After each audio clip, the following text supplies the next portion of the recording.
Hi, I'm Wesley Smith, the Executive Director of the President's Forum. And today we're diving into a critical conversation about academic integrity in the age of AI. In this conversation, you'll notice that we reject the idea that in today's academic environment, you can either be innovative or be ethical.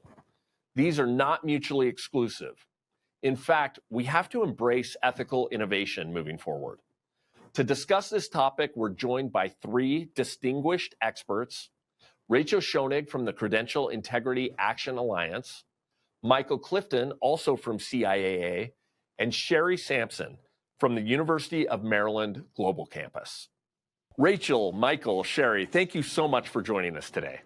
Thank you for having us. This will be an interesting conversation because we live in a new world. And I'll say it like this. AI is becoming a huge part of everything that everybody is doing, including in higher education. So I want to start with the balancing question.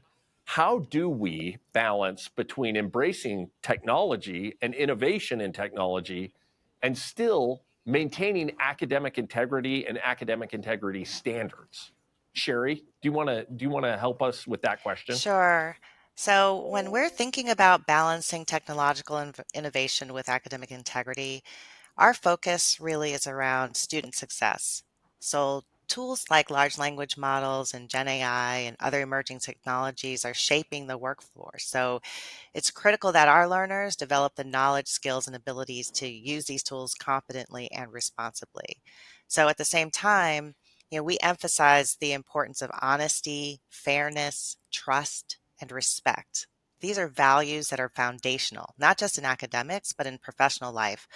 So while we're celebrating our core values of optimizing agility and reaching beyond, we just really want students to understand the benefits of academic integrity and how demonstrating these principles now will prepare them for their future careers. So our approach is balanced. We uphold the policies that address violations of academic integrity while also employing restorative practices such as teachable moments, because we really want to guide students toward making better choices. So we provide them resources. We have actually an academic integrity tutorial that we use that we help to really establish a strong foundation and a baseline understanding of what we mean by academic integrity. And it's in this way, it really prepares students to navigate innovation while conducting themselves with integrity, hopefully in all aspects of their work and studies. Can you give us an idea? How often are you updating your policies now? And how often is technological innovation changing the way that we think about academic integrity? So in terms of the frequency, I mean, frankly, we are probably evolving we're calling them guidelines with a little g right now because things are changing so rapidly and we have to be able to respond almost in real time as we learn and frankly as we see new strategies that folks are employing. So I wouldn't say that we're updating our policies monthly or anything like that, but we are taking a hard look at them at least every 6 months to every 12 months because we want to make sure that we're keeping step with what people are actually doing and how we may better serve them. When we talk about balancing things, it's like, are you innovative or do you have integrity? And if you have both, right? Like if you're balanced, I don't think that that's actually a really good way to look at it. I don't think it's like you're either innovative or you have integrity or you have a little bit of both. I actually think, those are not mutually exclusive and we can't talk about them and think of them as mutually exclusive concepts, right? I think we need to think about implementing new technologies, whether that's in the classroom or in our lives or in our workforce. And integrity has to be integrated into that. It can't be one or the other. That's a great point, Rachel. I think that's a really valid point. Can we focus on that just a little bit more? I want to know, what is the difference? Let's separate this out a little bit. There's generative AI, and there are on one side that's really interesting and very helpful in a lot of ways. But there's also cheating, academic cheating. And there are actually commercial cheating services that are set up to provide cheating services. That's Can right. you walk us through a little bit of the difference on those, Mike? That might be a question that you can answer. Yeah, so the difference is that the commercial cheating services are focused very much on student populations and assisting them in cheating. Unlike an OpenAI or a Microsoft Copilot, these are legitimate tools that are out there for legitimate uses. But when you search the web for cheating services, there are a lot of companies out there who are specifically targeting students, and they are selling their AI or their commercial cheating services as a way to circumvent the controls that institutions put in place to detect misconduct. So you'll see websites that say, our services will avoid the detection capabilities of these lockdown browsers and these vendors that are providing services. And so these are clearly, have migrated away from legitimate tools for the marketplace and more towards targeting students and trying to make a profit off of aiding students in cheating their institution. Right. Okay. This is really helpful. So there's one thing, to your point, Rachel. There's a service, or there are tools that are innovative and that are actually very helpful in a lot of ways. But you clearly cross a line when you're engaged in an academic pursuit and you're looking for ways to get around academic rules on these services. The concept around academic integrity isn't around stopping learners from learning new skills. It's around saying, if I'm asking you to do work because there's a reason as an educator or an institution I'm asking for that, I'm asking you to do it in a certain way. Write an essay, look up information on something, and then give me a short answer, a response to that. There's a learning that I'm expecting to take place with that. It's not just a hoop to jump through. It's not a check the box. We want people to learn to become critical consumers of information, to become critical thinkers, to become good communicators. And if you just turn to a machine and let the machine do all of that, the machine is going to be able to get better at that. But as a learner, you are not. And so that's when, we can think about. Now, I could make an argument, Rachel, that not only is it, bypassing the academic services or the academic, purposes, but it's also dangerous. Oh. There's some danger in this, in students not learning what they need to learn. There's some actual harm that could take place. Tell us a little bit about the potential damage that could happen if we don't address commercial cheating. Yeah, I think the harm is multiple. For one, the harm is to the learner. You can't offload learning, right? I can't pay you to exercise for me. I can't pay you to sleep for me, and I can't pay you to learn for me. So when we have learners start to take that path, they're missing out on what we want them to gain from that process. And a lot of these services require them to handle their really sensitive personal information. So it may be passwords, it may be credit card information, it could be identification information. And that puts these learners at risk not only of having their identity hacked or having other negative impacts from that, there's also a very long tail to that. Meaning, if Mike used one of these services and then he later gets a job somewhere, as a commercial cheating service, I can reach out to him and say, hey, Mike, now that you're in this job, not only do I want you to give me more money, or I'm going to turn you into your employer, but I also want you to give me some sensitive, confidential information from your employer. Or maybe you're in IT and I just want you to insert a code packet in there that would give me a backdoor to some of this information. And we are already seeing learners being extorted, being bribed after using these services, under the threat of having these services turn them in. So that's on the learner side. There's also an issue on just what does that mean for our workforce? Do we have people who graduated as nurses, for example, and don't actually know the difference between a kidney and a liver? Do we have people who are, accessing credentials to be a crane operator and they can't do it safely?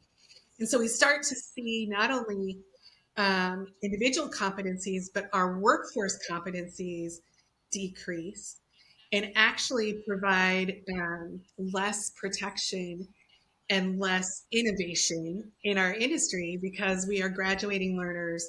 We are putting people into these jobs that can't actually perform the work that we want them to do. Yeah, and So, I would like. so for students, there's this issue of being, that there's potential blackmail down Yes. the line, or you could be compromised in a position.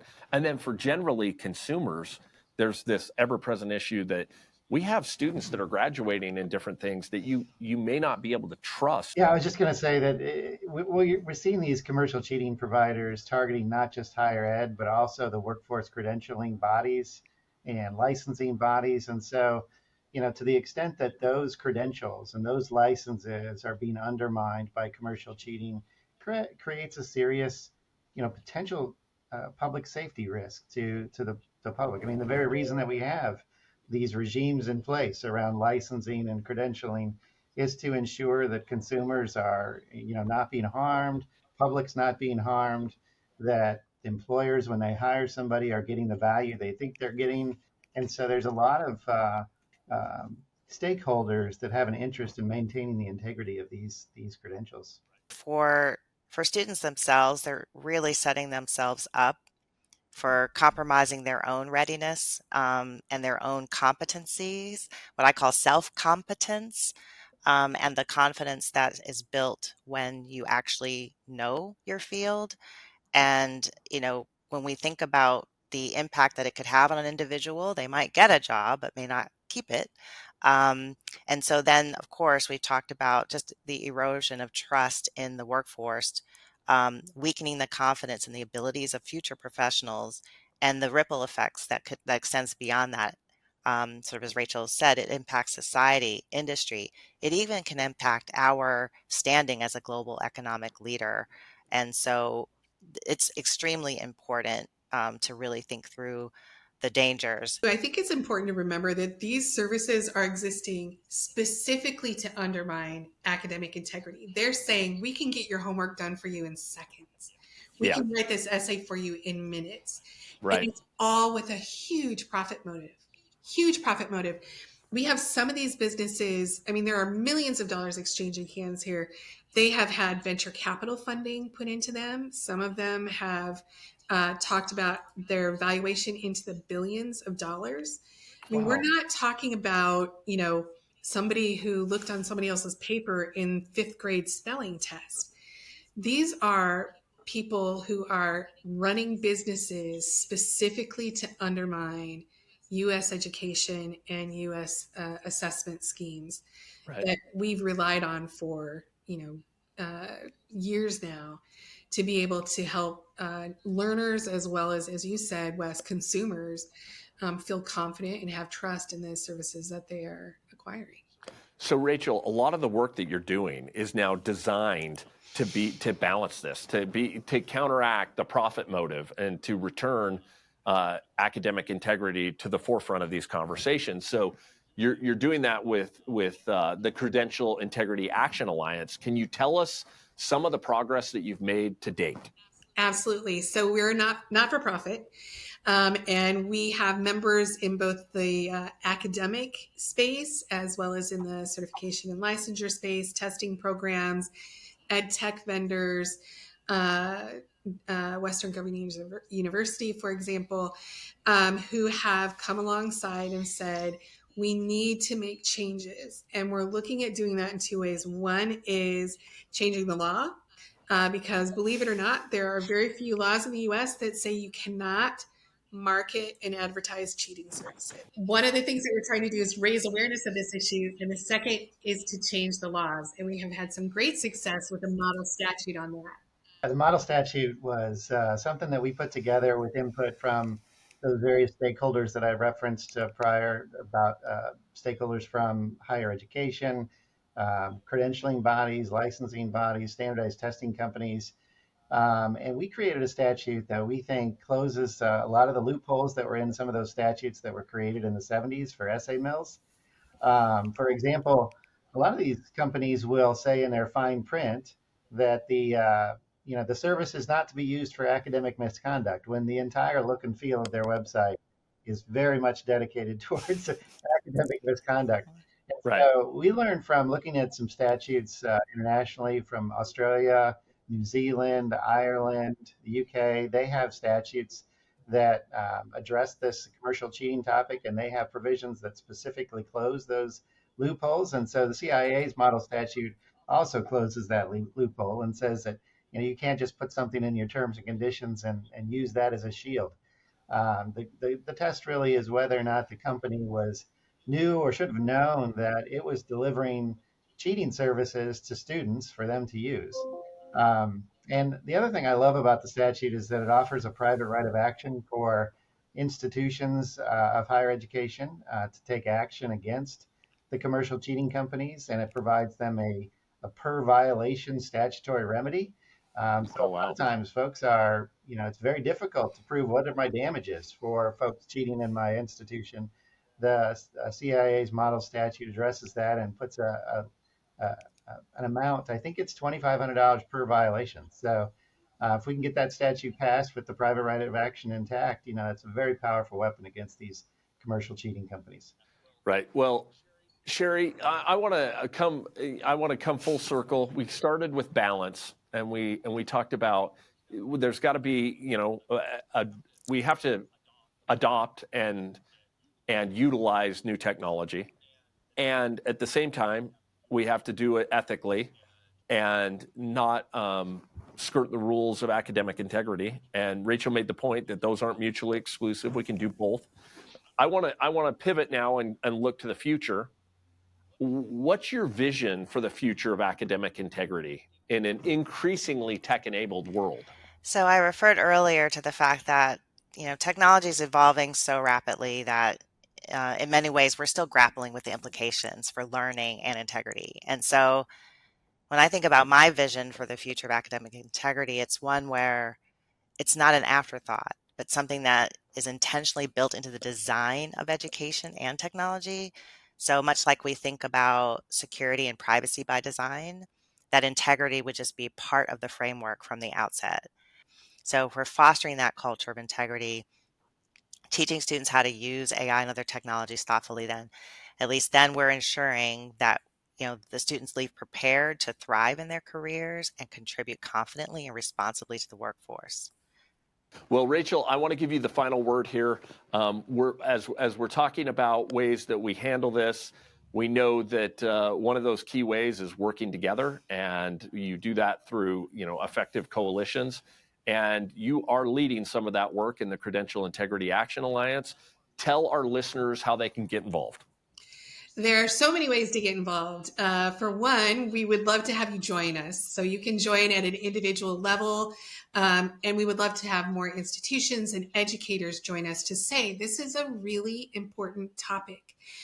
We should not be selling out future generations by avoiding this topic. We need to be part of the conversations, and we need to raise awareness of the harm that this can do and make sure that our lawmakers understand that this is legislation that we need to support. So in addition to just becoming members, you can volunteer. We have a number of different things that we're trying to do to increase awareness, to create some of those guidelines, having people join us in those conversations, raising awareness, and then supporting these changes at the legislative level. That would be huge. Fantastic. Rachel, thank you for joining. Michael, it's been great to have you on. And Sherri, thanks for your time. We appreciate all of you being available and talking through this important subject with us. Thank you. Thank you. For more information and to get involved, please visit credentialintegrity.org. And for more content like this, visit presidentsforum.org. Thanks for listening.